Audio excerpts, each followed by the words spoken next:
Anda kembali menyaksikan Tapari Tausiah pagi hari langsung dari Hotel Maxwan Jalan Taman Makam Pahlawan. Kita masih bersama Ustadz Kwarzi, ya kita kembali ke beliau Ustadznya. Masya Allah, tolong tadi dilanjutkan Tabe Ustadz. Baik Kak. Nah, pertanyaan pertama tadi kan dari mana kita berasal, betul. Kemudian yang kedua, apa tujuan penciptaan kita hadir di muka bumi ini?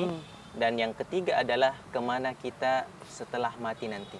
Nah, ini 3 pertanyaan yang sangat mendasar. Yang tadi yang saya bilang harus dijawab oleh setiap manusia. Harus tuntas, tidak boleh tidak. Ya, karena dampak atau implikasi ketika ada orang yang belum menjawab dengan tuntas dan benar 3 pertanyaan ini, saya yakin Kak Dias, orang itu akan terombang-ambing dalam kehidupannya.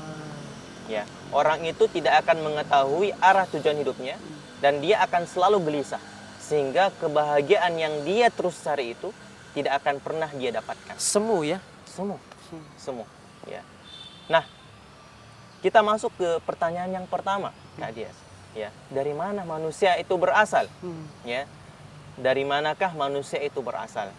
Nah, sebagaimana yang sudah kita ketahui secara bersama, secara sunnatullahnya, semua benda-benda yang ada di sekitar kita, Kak Dias, pasti ada yang mengadakan. Tidak mungkin tidak ada yang mengadakan. Tidak mungkin itu tiba-tiba ada misalkan kapurung depan tak. Tidak mungkin. Tiba-tiba ada hotel ini. Tidak mungkin. Pasti ada yang bangun ki. Ya. Ada batu, ada tanah di depan kita. Semuanya. Baju yang kita kenakan pasti ada yang produksi. Ya, ada yang buat sehingga kita bisa memakainya. HP yang kita gunakan untuk komunikasi juga seperti itu. Jadi semua hal-hal ya yang ada di sekitar kita pasti ada yang mengadakan. Mustahil tidak ada. Ya. Tidak sebagaimana misalkan teori ateis misalkan. Orang-orang ateis itu menganggap semua yang ada itu tiba-tiba ada. Ya, ini kan tidak masuk akal. Ya, mereka menganggap manusia itu ada ya karena ya proses secara alamiah ya, dengan adanya sendiri ya. Begitu pula dengan alam semesta. Ya, ada dengan sendirinya.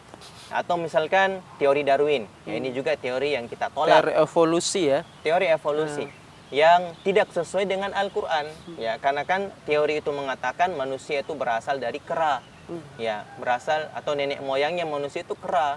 Masa kita manusia yang fisik dan raganya, kemudian akal pikirannya itu sempurna, mau disamakan dengan kera, ya, yang dimana kita lihat kera itu tidak mempunyai akal, ya, walaupun mempunyai 2 tangan dan 2 kaki, ya, tapi tentu yang membedakan kita dengan kera adalah akalnya, ya, akalnya.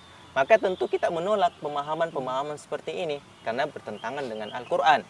Nah, kemudian tadi kita kembali dari mana sebenarnya manusia itu, ya, karena kan benda-benda yang simpel-simpel saja ini ada yang mengadakan, apalagi manusia Kak Dias.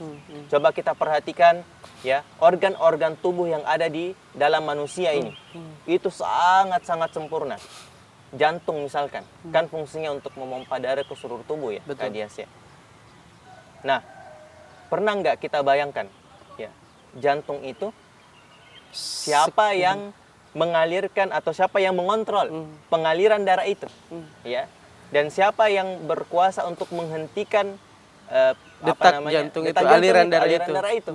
Ya, kan tidak bisa kita kontrol Kak Dias ya. Betul. Kan tidak bisa kita mau kontrol jantung kita untuk mengalirkan darah, kan tidak bisa. Dan juga mereka tidak bisa.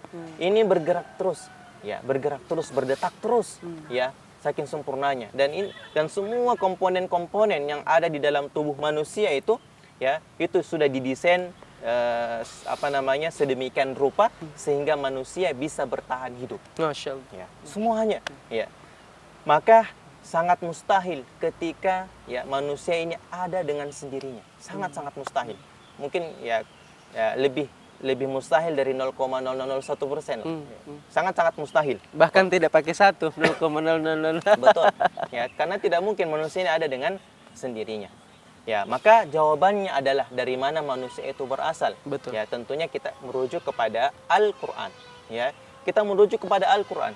Ya. Siapa yang dikatakan pencipta manusia?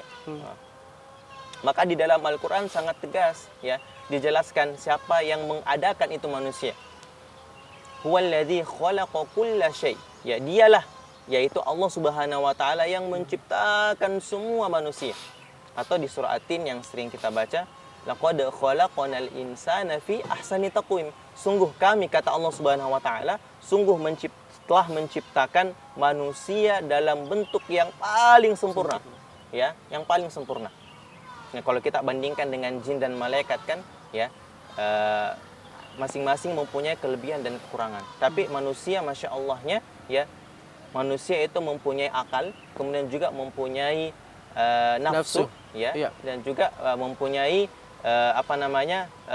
ketakwaan. Jadi seimbang kini manusia. Makanya pantas Allah mengatakan sebaik-baik penciptaan dari semua makhluk-makhluk yang ada.